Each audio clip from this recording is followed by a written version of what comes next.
Itaram, Shubh Swagatam. Welcome to the very first episode of the Hindu Perspective. This is a special program sanctioned by the Board of Swaha Incorporated, held here on IETV.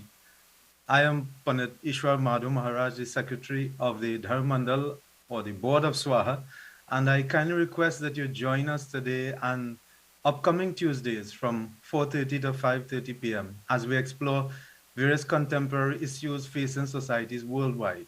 This special series will include interviews and discussions featuring local and international experts, and very importantly, most importantly, you, our wonderful viewers, will have the opportunity to actively participate by calling in or sending your questions and comments via WhatsApp. This time, we'd like to begin with prayer. We all join together as we seek the blessings of Divine Father, Gyandata, Gajanan Swami, and also Saraswati Mata to inspire our minds and intellects. So our discussions and deliberations today and for the upcoming weeks will of course be fruitful. Om Vakratunda Mahakaya Surya Koti Samaprabha Nirvignam Kurume Deva Sarvakaryeshu Sarvada Om Saraswati Namastubhyam Varade Kamarupini Vidyarambham Karishyami Siddhir Bhavatu Me Sarat Om Ganganapate Namaha Om Aim Saraswatye Namaha बोलिए श्री गजानन स्वामी की जय, सरस्वती माता की जय, स्वाहा mata ki jai. I also wish, before we go further, to quote a special verse, verse 24, taken from chapter 16 of Bhagavad Gita. The verse says, and again you can think of Bhagwan Krishna from chapter 16, what is mentioned here? Tasma shastram pramanam te karya vyavastitau gyatva shastra vidhanoktam karma kartumi harhasi. Lord Krishna says to Arjuna, therefore, O Arjuna, let the scriptures be your authority in determining what should be done and what should not be done. Understand the scriptural injunctions and teachings, and then perform your actions in this world accordingly. So Lord Krishna is saying to Arjuna and to all of us, it's a reminder, whenever we act, we should try to act as far as possible, ensuring that our karmas or actions are in accordance with the fundamental teachings of Sanatana Dharma.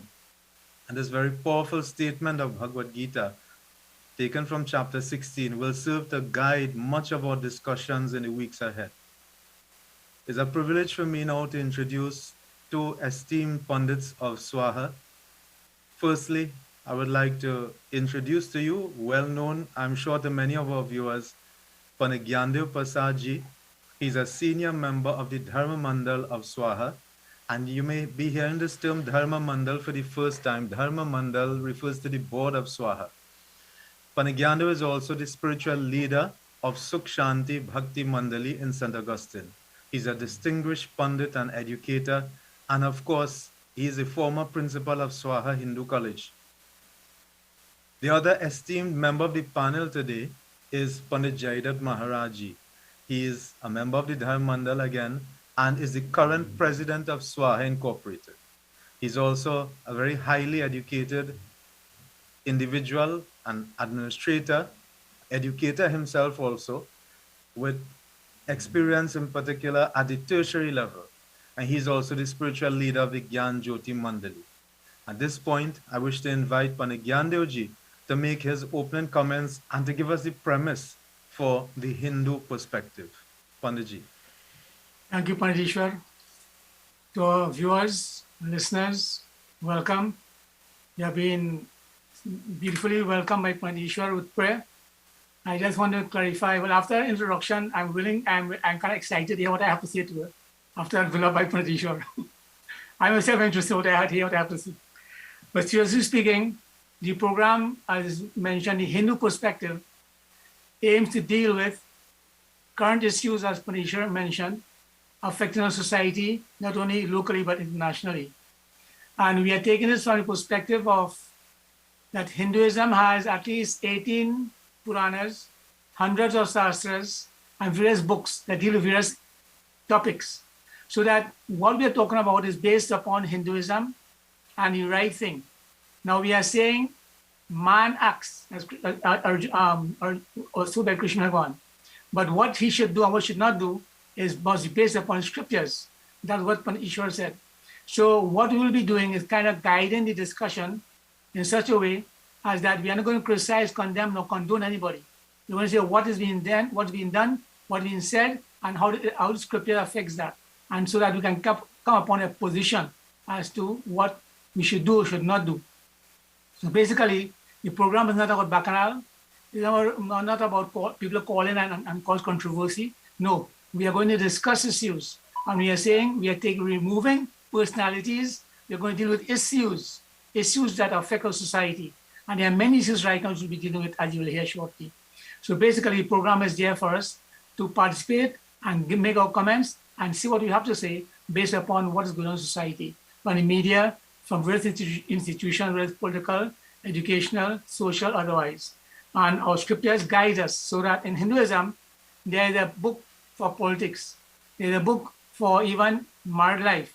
There's a book for anything you can think about. There are shastras about these dharma shastras, manusmriti, all these books are there to guide us. We'll be making an effort to guide our society toward these things so that we can go forward positively. As I begin, I just want to emphasize that people may be thinking, well, what are we going to do? Simple. I just want to give an anecdote. One is that there was this little story which you all heard, that a Pandit was walking on the road one night and he saw a fellow looking in the dark, searching for something. So he approached the fellow. He said, son, what are you looking for? The fellow said, Baba, I lost $25. So I'm looking for it. So he said, but why are you looking for it here? He said, well, where did you lose it? He said, is it down the road? Quite down the road. He said, so why are you looking for it here under the street light? He said, well, Baba, here has the light. There are no street light down the road, we are losing money. And the story highlights the point that we have to attack or deal with situations as they come up. It's not exclusive. So if you lose money in the dark, you can't come look for it in the light. Simple. If somebody says something about certain situations, you're going to deal with that. And I might go back, so I remember the arrow. Like my years now, when Father Pantan was there, we were exchanging ideas. And he gave us his experience as a priest. He said, there's this young man who came to him and said, Father, I need help. He said, what help? And he said, I have no job. He said, here, I'll give you a bag of oranges and a knife. Go and sell the oranges, and the money you make, buy more oranges. So I said, right, that sounds good. After 3 months, he saw the fellow in jail. And he called him to pray for him. So he had to say, what happened? He said, Father, I bought you give me the oranges, I sold them, I had the money, but after a while, I used the money negatively. I began to indulge in drugs and so on. So what happened is that all I remained with was the knife. So I took the knife and held up somebody and I killed somebody. So this is why I'm in jail. So the point you're trying to make is that doing actions which is not based upon scriptures is what is prohibited. So when we are going to advise people, I'm going to advise them, I'm going to give them things just like give them spiritual background. This is what this program aims to do. If we want to help you, you're going to get the physical things only, but the spiritual background into it, so that you'll be a better person. As rightfully said, nothing is right or wrong, it's how we react towards it. That is a drug abuse. The drug is not good or bad, it's we abuse it. So we are going to say this program through Hinduism, we're going to guide our human being. We're going to have the best system, but the worst people, everything collapses. So we're going to make persons better. We're trying to guide persons to become better persons as we go through the course of life. Not just give them infrastructure and give them money and give them different things, but guiding them according to scriptures. So this is the intent of this program today. And I thank you very much. I'll pass on now to Panajairat, who will expatiate further onto this program. Panaji. Thank you very much, Panagyandev, Panditishwar. And as we begin our program, just share some information that this is our inaugural program, the first in this series. And you can look out for our program every Tuesday from 4:30 to 5:30 p.m. and also on Tuesdays at prime time from 7 p.m. And if by chance you miss those times, then of course you can view the program on Saturday at 10 a.m.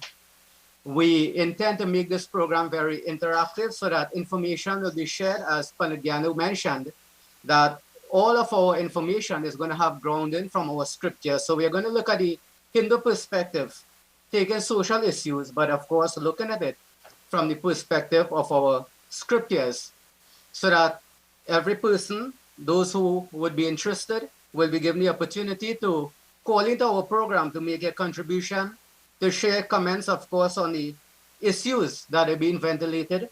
And of course, we ask that whatever issues you would choose to share, that we keep it positive, we keep it developmental.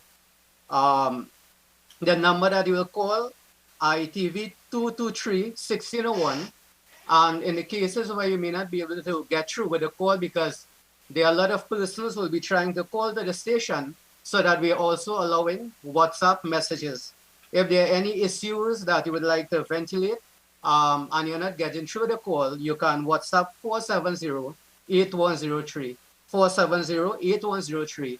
And of course, you can leave your messages and we'll share it. And the members of the panel, they will give their views on the topic. Now, to jump straight into the topic for today, and as you know that, the society within which we live, we don't just live in a local context, but we are part of a larger region, and we are part of the world also. And therefore, global issues, regional issues, and national issues affect every single one of us. Being a smaller sovereign nation, of course, what happens in the wider world impacts us tremendously on all aspects of our lives. And of course, the biggest issue right now in the world is the global pandemic, COVID-19. So recently, the issue of education has been a hot topic in our society. This is the second week that school has reopened, where students are required to come back, physically to face-to-face school. So that we decided that the topic to be discussed today is going to be education. And the members of the panel, as you would have heard, every single person here, Pandit Ishwar is the principal of the S1E01 Hindu College, Pandit Gyandev, a past principal, and all of the members here for this program have expertise in this area. And as the program progresses in different areas, we are going to bring guest speakers who are experts in those areas. But the experts for today are going to be the members of this panel, so that we're going to look at the area of education, in particular the return to school, and how the issues of COVID-19 and all of the other issues surrounding that has impacted students, parents, teachers. And to share a little background regarding the policies of Ministry of Education, etc., we'll pass over to Pandit Ishwar, who will start off the discussion by sharing some information, and then our discussions will begin. So Pandit Ishwar, I pass over to you. Thanks, Panditji. So I'm sure all our viewers would know in every family would have had some member, if not child or grandchildren, who are students who would have been affected or badly affected by COVID pandemic, as the entire world would have been. For almost 2 years, we have been operating what was termed, or what is still termed, a hybrid system, where a lot of work was done online. As Panditji rightly said, on the 7th of February, the decision was taken by the Ministry of Education and the government of Trinidad, of course, to send back all of our students at secondary level to physical school, face-to-face school. So schools were asked to come up with a plan, boards were asked to come up with a plan where we could facilitate the attendance, face-to-face or physical attendance of students on a rotation system. So most schools currently have, let's say, a group A and group B system where half of a particular form come out, or in some cases an entire form comes out. But in effect, you have approximately half, 50% of the capacity of the school out at any given time. Now that itself might have been welcomed by many people, and certainly is a mandate of the ministry to ensure that the students are well educated and we provide for them to the best of our ability. But also there are others, and this is what we'll discuss today, that may have had concerns about that. Certainly I could say the board, SWAHA Board of Education, and indeed in similar to what other boards would have mentioned, we would have put forward a view that forms 1 to 3 did not necessarily need to come out right away. They could have returned to physical classes next term, when perhaps things might have been better, the COVID-19 situation. And instead, we should have focused on the forms 4, 5, and 6s, and in particular, the forms 5 and 6s returning, as they would have already been in school doing their SBAs and practical exercises, lab activities, and so on. Those things that are mandatory, that should have continued, and forms 1 to 3 continue online. But of course, teachers, we ourselves recognized that there was a need, very importantly, to bring out students physically. There was that necessary touch, that human touch that was missing, that was needed. And I'll continue a little bit more in a short while, but it's at this time we need to take a break. Of course, this is necessary as part of the IETV's schedule, and we will continue. We'll elaborate a little bit on the actual policy of the ministry and also give some insights as to what our board has been saying and also tutor. Sitaram, do join us after the break.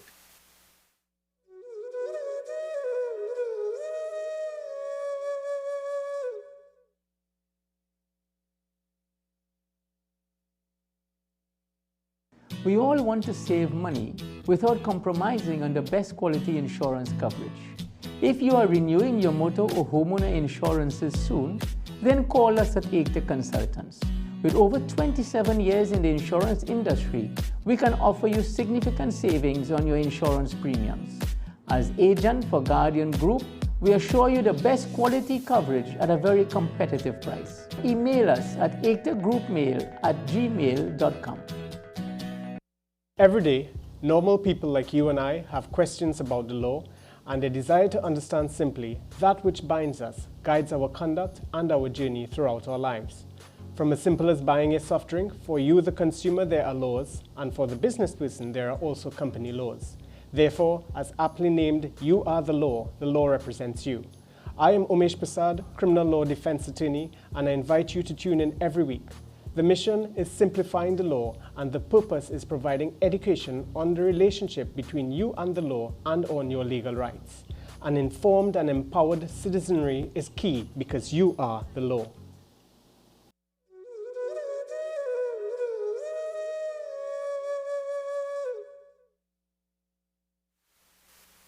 Sitaram, and welcome viewers once again as we continue with our first program in this series, The Hindu Perspective, a program where we are looking at contemporary issues affecting Trinidad and Tobago and the wider society. I also want to mention at this time a little bit of what the Ministry of Education has been saying or put forward by way of their policy, the reopening policy for return of students to physical classes. And what we would have been told or advised by the ministry is that all schools, well, we are speaking specifically about secondary. We all know that primary students, you would have heard, the Form Standard 5 students are also returned Monday and Tuesday. They have to report to school. And then the Wednesday is set aside for sanitization, for cleaning. And then on the Wednesday, of course, there'll be virtual learning. And then Thursday and Friday, these Standard 5 students return to school in preparation for SEA on March 31st. At the secondary level, all students are to report for a minimum of 2 days per week physical school. And on the days that they are not in school, it could either be asynchronous work that is sent to them, and in some cases, synchronous classes or online classes may be done. So the ministry has also said that all teachers are to report physically to school at this time, all teachers, especially at the secondary level. Now, there are a few other considerations that I would like our viewers to be aware of. In each district, education district, the Ministry of Health, in collaboration with the Ministry of Education, would have set up what is called the EDHSU, the Education District Health and Safety Unit, where there are a couple or up to 3 specially trained nurses who are there to aid schools in dealing with the COVID pandemic and reporting of cases in terms of testing, obtaining results, contact tracing, all of that. Now, this is necessary, but we have, observed, and there are comments that have been coming to us that the EDHSU, the EDHSU, sorry, this health and safety unit is quite often swamped with cases, as we are seeing the health system in Trinidad swamped with cases, COVID-19 cases.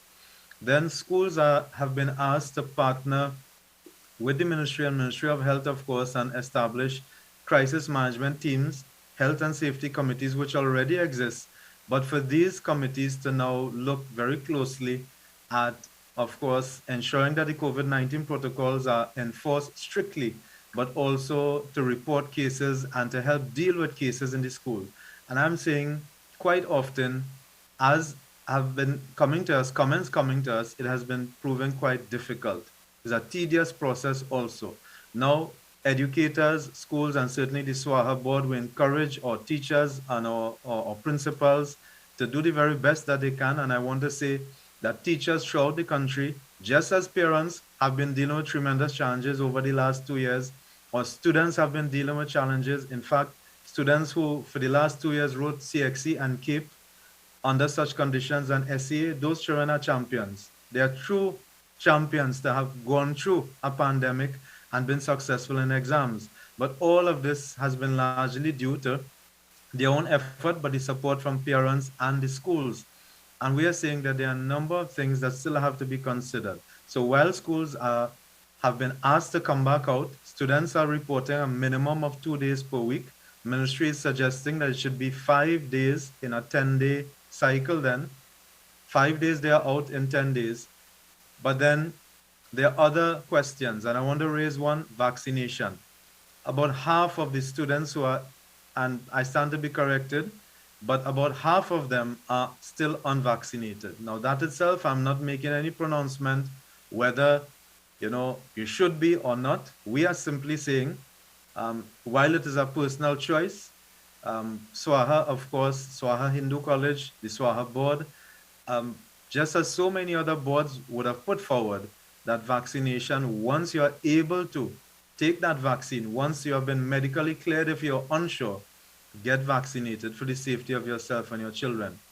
There's still a lot unvaccinated, and that could be a consideration and a major issue for many. And then I want to bring in what Tutor has said. So, I apologize to the other two panelists if I'm taking a little longer here, but just to give a little bit of the premise of the current situation. Tutor is now saying, and I'm quoting from the statements that they would have put out, that's the president of Tutor on the 5th of February, that once educators return to physical classrooms, then all emergency remote teaching activities should cease. So they are back in the physical classroom, online learning should cease. Teachers who are on the compound should teach and must not be engaging in any asynchronous or synchronous curriculum delivery for virtual classes. This is what they are asking. So we have a situation where many students, they are out in school 2 days, but for the 3 days at home, they may be getting asynchronous work or they may not be getting anything at all. Now, go back to online, where in the online system where synchronous and asynchronous was taking place, yes, we had a lot of learning loss as a result of connectivity issues and lack of devices, but for the most part, it was working, as many boards and many schools would have noted, and many parents also noted. But the reality is now we have a situation where it is not mandatory that teachers teach those who are at home. So we do have a little, discord at times, and definitely it is a little bit of distress that many parents and students will face if they are at home. For those students, for those 2 or 3 days they're at home without any work to be done. So this is just the current situation. And I know I'd like to bring in Panagyande, who's an experienced educator, as I said, years as a teacher and a principal. And definitely he will give his insight in this current situation, how it affects our people. Panaji. Thank you, Panajishwar. As mentioned, the ministry has its position, tutor has its position, And Panajaidat, may we have information considering what parents may think, what others may think about the situation. I will come to you in a while, Panajaidat. But the idea is many people, even today in the media, it is written that students are suffering drastically. And if we ask, what is the purpose of education? According to one great educator, he said, education is learning to read or write. It is learning social behaviors, learning to adapt into society and make it a progressive one. So if you want to learn, trying to learn to read and write, that's not education. You can stay home and do that. And what is happening when children are not going to school, they're not learning the social skills for actually taking their places in society. Now, in fact, the education document said that the purpose of education is for the child to take his rightful place in society and make a positive contribution. So this has to be linked, lack of actual face-to-face teaching will be linked with crime. We link with the entire society, how it's going on. This is why Sohai is saying everything must be done by the correct time. We can't rush it. You understand? Turn back to school, it may start them more in a kind of haphazard manner. Take your time and do it in the correct time. Because this whole thing is linked to the Wuhan virus, as we call it COVID-19 virus. That is the proximate cause of this problem. And we are in Trinidad, a small country, we are following what CDC says from America. And the whole world has that problem. Everybody is following and doing different things. And right now, you'll find out that people are saying, look, enough is enough. Enough is enough. Why are we suffering and suffering our children? Why are we suffering ourselves? Why are we not handling the real problems? And to get some perspective, Panajaidat, you may have your perspective from education point of view. You're highly qualified also. What parents may think, what you may think, what those who may in contact with you may think about students going back to school when is not the appropriate time. Education is based on moving from the known to the unknown. When you know something, you can move on. When you know, you can't go on. So what are the general consensus about children going back to school? Tutor has his view, minister has his view, Swaha has his view. Swaha is saying in the appropriate time. Panajaidat. Thanks, Pandit. I think one of the issues that we have to consider is that the impact on students or participants, because the term we use will vary based on the level. We have persons here who deal with secondary school. I myself was in secondary school, but I'm in tertiary education now. And the context is different for each of them.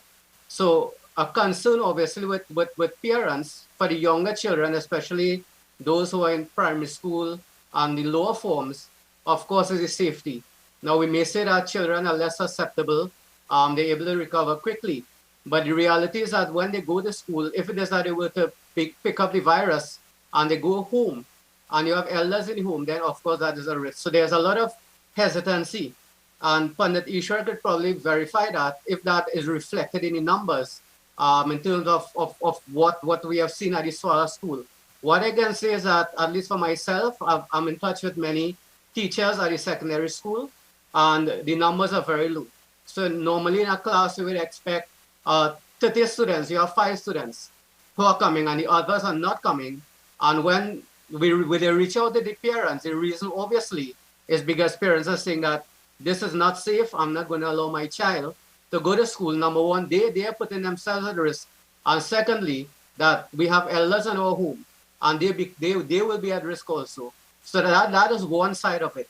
As it relates to students who are in higher secondary school, I think that there's a better level of responsibility and understanding of the impact.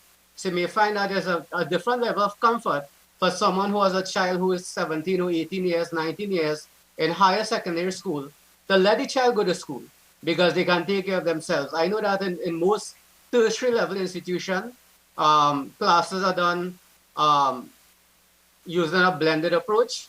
If there's need to do face-to-face, then that is done.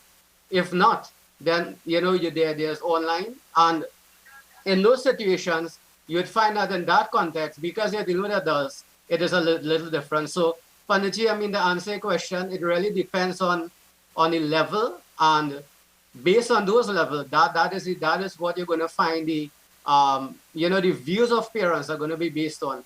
But certainly, and Pandit Ishwar, you could probably confirm that And what we are doing, again, you can call in the number 223-1601. We are taking calls at this time. And I have a lot of messages here. And I'm just trying to summarize because we can't read all of the message. But one of the issues that have been asked here on the WhatsApp number 4708103, you can send a message, Panditji, is that in terms of the numbers in the classes, since school has reopened, how has these numbers looked? And if the numbers are small, what would you attribute that to if we have to give a view on something, on a reason? So Panajji, and that's a good question. So in line with what Panajita was speaking about earlier too, I could state, and remember I'm talking in general without making reference to any one particular, school as such. Of course, I could speak from my own context at Swah Hindu College, but we have seen figures across the board throughout the country, and even the ministry has reported, approximately 2/3 in some cases, especially some of the board schools, a little bit higher, and lower in some cases, right, depending on the form level. So even if we look at 2/3, 66, 67% of students coming out face-to-face, that's still a third not there at all. And remember, 2/3 of them there, but they are there only half of the time, right? So there's still a significant learning loss, and I know teachers have been complaining about this. My own teachers have seen this, and it is an issue, serious concern in terms of learning loss as a result of the number of absent students.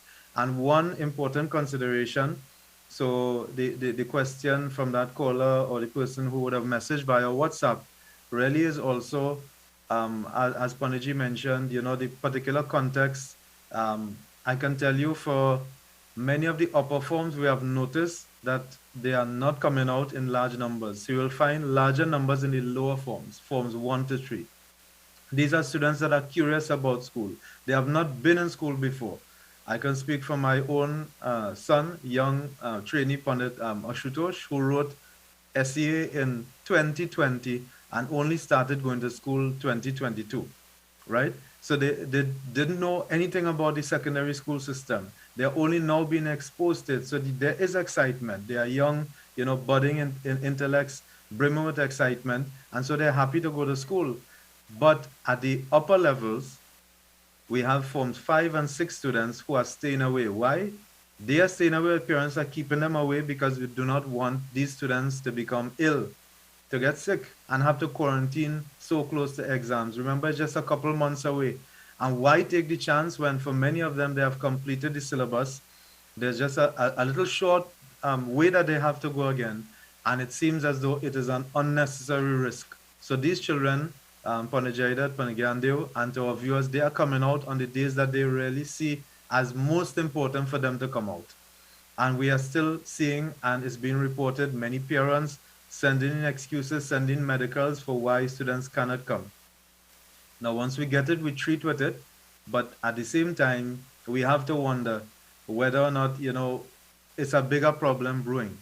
And I'm talking about, disruption to delivery of the curriculum, learning loss, which is something that I can say we were finding a way to compensate for online. So we have already gotten the situation where they are out for face-to-face, but I'm saying at the upper forms, Panajaidat, definitely lower attendance levels, lower percentages. And this is where it is critical as they approach exams, right? We want to bring in Pandit Gyandeoji. Okay, I see we do have to take a short break. So when we come back, we'll be hearing from Pandit Gyandev. Sitaram.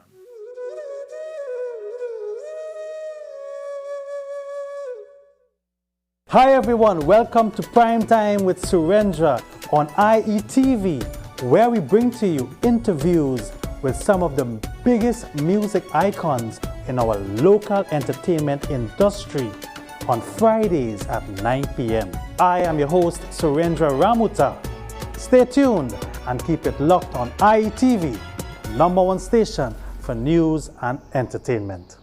Prime time with Surendra. Prime time with Surendra. Prime time with Surendra. Prime time. IETV requires marketing representatives. Previous experience in radio and TV sales would be an asset. Full-time and part-time positions are available. For details and to schedule an interview, email your resume to ektergroupadmin@gmail.com. ektergroupadmin@gmail.com.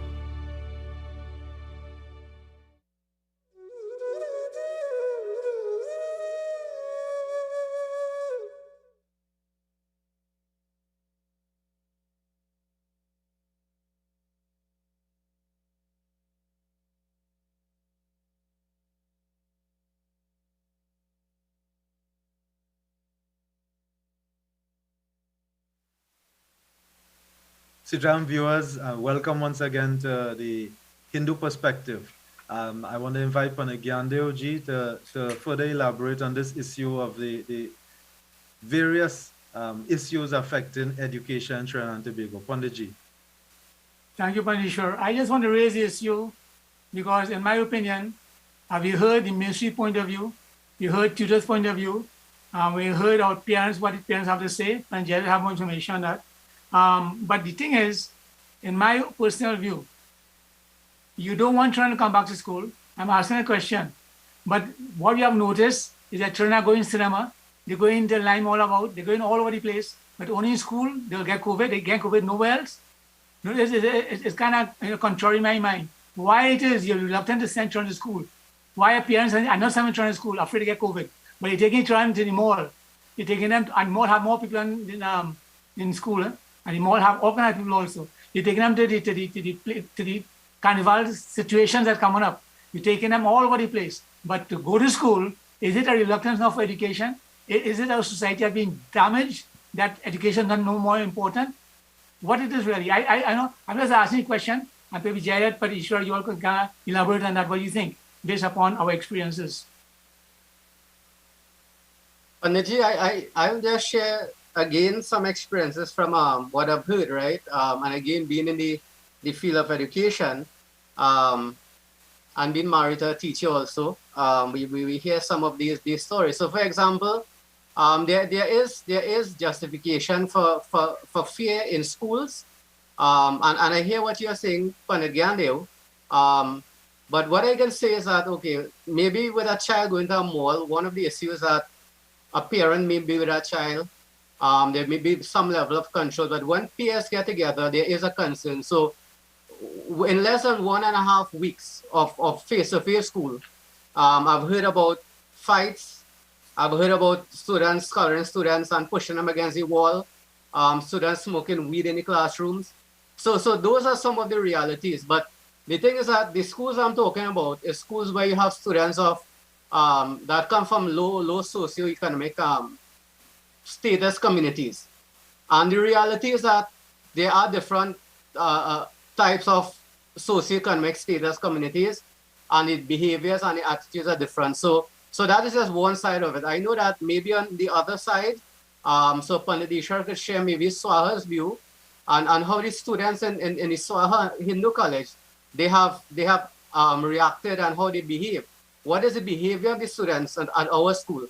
I know that in a lot of the government schools, at least from what we're hearing, and what we see also, because Facebook, I mean, you see everything on Facebook. What you see on Facebook is reality. So that already, probably the first day that students went back to school, you're seeing these girls are walking along the street and fighting inside, falling inside person's stores, and all of that. So yes, there is that risk, and students left alone, there is probably a higher possibility than if a student, if a young person go to a cinema where there's some more control. If they go to a mall with their parents, maybe there's a greater level of control. But when students are put together based on the attitude and behavior, from what we are seeing, there is a greater risk. There isn't the social distancing, there isn't the wearing of masks, they are touching each other, and that in itself brings about a greater level of risk. I know that sometimes the board schools may have different measures in place. So I'm just sharing what I have heard, what I have seen, as it relates to the issue Panagyandev brought up. So Pandit Ishwar, I don't know, I mean, at least to share your perspective and your experience from the Swaha side, and as a principal of a board school, maybe what you may have heard from other board schools also, and the type of measures that are in place to prevent, the spread of COVID. Okay, no, Panaji, there's a lot that schools have been doing, and that's why I want to say it really has been a tremendous effort from teachers, from our boards, the SWAHA board, from other boards, aided by the government, of course, and Ministry of Health, but really the work of teachers and staff, the ancillary staff, has been tremendous. Constant sanitization, constant supervision of the children. It is something that really sometimes we feel as though we are not only falling under Ministry of Education, Ministry of Health also. And there's a lot more I could say on it, but I'm happy we have our first caller. I'm getting a signal here from studio. And so, Panajida, forgive me, but we want to warmly welcome our first caller on the Hindu perspective.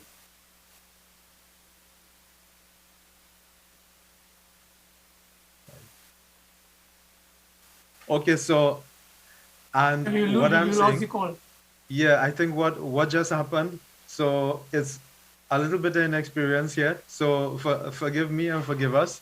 So we just lost that first call. So I do hope we did say that calls are open, and Panajida, the number is Yes, let's just share the number again. Callers and those of you who are viewing, if you wish to make your contribution, you can call ITV 223 1601 223 1601. right. Thank you. So as I was saying, there are a number of things that schools are doing, from constant sanitization to supervision. And when I say constant supervision, recess and lunch, Panajida, Panagandi, want our viewers, the principals, the deans, teachers are actually walking around. We have the OJTs, the on-the-job trainees, also assistant. We have auxiliary staff, the cleaners, the groundsmen, walking the plant to try and ensure that children are keeping that minimum 3 feet 6 feet of possible distance, but it's children, and children will be children, and from time to time they will interact, they will fraternize, they get together, and it is proven to be extremely difficult. So Panagyandio, was saying, why is it they will go to the cinema and they will go elsewhere, but they are generally with their parents there who keep a good eye on them. But when they come out to school and they're with their friends, we are trying our best, but we still have, recess and lunch. Imagine you have 300 children on a compound. Yes, normally you'd have 600, but you have 300 of them there. The principal, the deans, the teachers are not going to be able to watch them all the time. And so this is where, some of the hesitation is coming in from parents. And there's one thing I wanted to say. Panaji is asking, Panagyando asked about, attendance and why some may hesitate to send them out. I could raise up another issue. Transportation, especially to schools like ours in San Grande and many of the other schools that have students coming from rural areas. Up to now, the school transport has still not been reactivated. So for whatever reason, I know it's taken a little long to get off the ground. So Panajida spoke about many coming from, poorer communities, or economically challenged families. And these children, they have no proper, safe, effective means of transport to get to school. So they depended on the school transport. It's not operational right now. So bearing in mind also, many families that were affected by COVID, many parents that cannot afford to send their children. I can tell you, coming to Grandi, Panagandi would notice we have parents who are sending children from Mayaro. Children are coming from Mayaro, they're coming from Rio Claro, from Navet, from Toko to Sangre Grande. That is $20-$30 plus a day in passage each way to get to school. That's a lot for a parent to put out. And if you have 2 or 3 children, imagine you're working just to send your child, give your child passage money to go to school. So there are a number of other factors, economic factors also, that may, work against, high attendance in various schools. So this is one other point I wanted to mention. So I don't know if anyone else wants to come in, but there's Pandit Gandevji. There's one thing I want to say before. I know he has a lot also to share, and it's a message that just came in. So we forget about the call, but I got a WhatsApp, one of the WhatsApp messages that came in here, and a person is asking. This is a parent from Davadi. If my child gets COVID, what does the Ministry of Education have in place for him to write exams? Will he have to wait until next year? And this is a serious one. So we have actually asked many children, their immune system is still strong enough, and many of them, thankfully, are not being badly affected, especially by Omicron, which they are saying is milder. We would still not wish it on our worst enemy, but at the same time, many are still contracting it. And once they are to go in quarantine, what is the situation? Should they, be infected during the exam period? But they are healthy enough where they can still sit and write and do the work. Because we have children in quarantine in the months gone by, and they were still online. So I could tell you there currently is nothing in place as far as I know. I stand to be corrected. But speaking as a principal also, there's nothing in place for students to write the physical exams, written exams, if they're in quarantine. That's providing they're healthy enough. Still, there's nothing for them. They have to wait until the next year. So imagine the stress and pressure on a student and the parents having to wait a whole year again to write exams when they were so close, so very close. So that's another source of frustration. Panagyandeoji. No, but have you all make a representation in principal association? You have the principal association, the two associations from the international board and government board. Have they made any recommendation to the ministry to consider this? Because people who are in quarantine, they have their own room, and they have many people who were in quarantine before. As a matter of fact, I was in quarantine. I was in quarantine for quite a while in the home of football. I was in a room by myself. So if your child has to write the exam, can he get a room by himself to write the exam? Is the ministry concerned these things? You see, we have to, as you said recently, we have to learn to live with COVID. We can't, because we know how long COVID will be there for. Maybe forever, we're not sure. So what is the ministry going to do to consider that? And the point you all made, two good points are made by Panajaidat and Panadishwar, is one, the child may not get COVID in school. They may get COVID while traveling, because you have to travel, right? And Panajaidat mentioned in point about children interacting. When children come to school, are they taking and so on? They may be asymptomatic, but they can still get in school if someone in school is infected. Is that right? So that they can get in school also. So what is the ministry doing about that? Do they have nurses, Panajaidat? Do they have nurses assigned to the school? Do they have doctors assigned to the school? Do they have ambulance that can be gotten there in a short time, space time, take a child away? So these are the things we are saying. What systems are put in place to ensure children go back to school and remain there, and any eventualities they can be attended to. Panajaidat, Panadishwar. Before Panadishwar answers, I think that one of the things we need to consider, because we are speaking here about students, but the reality is that teachers also themselves, they get COVID, and not necessarily from the students, and some may be asymptomatic. I know of cases where a principal of a government school is currently under quarantine because he himself has COVID. So that we are looking at the students and all, but when you really think about the magnitude of this issue and the potential for for it to be disruptive, I mean, we're really looking at something that is much broader than just students. I like the point you're making. Yes, principal. Panajaidat, the point you're making there, and Panadishwar, you all got to kind of address it. You are saying a teacher, there's no requirement for teacher to be vaccinated to come to school, right? There's none. Teacher has to go to school whether they're vaccinated or not. So what is the ministry doing really? Are they allowing teachers who are unvaccinated, who have COVID to come to school and spread the children?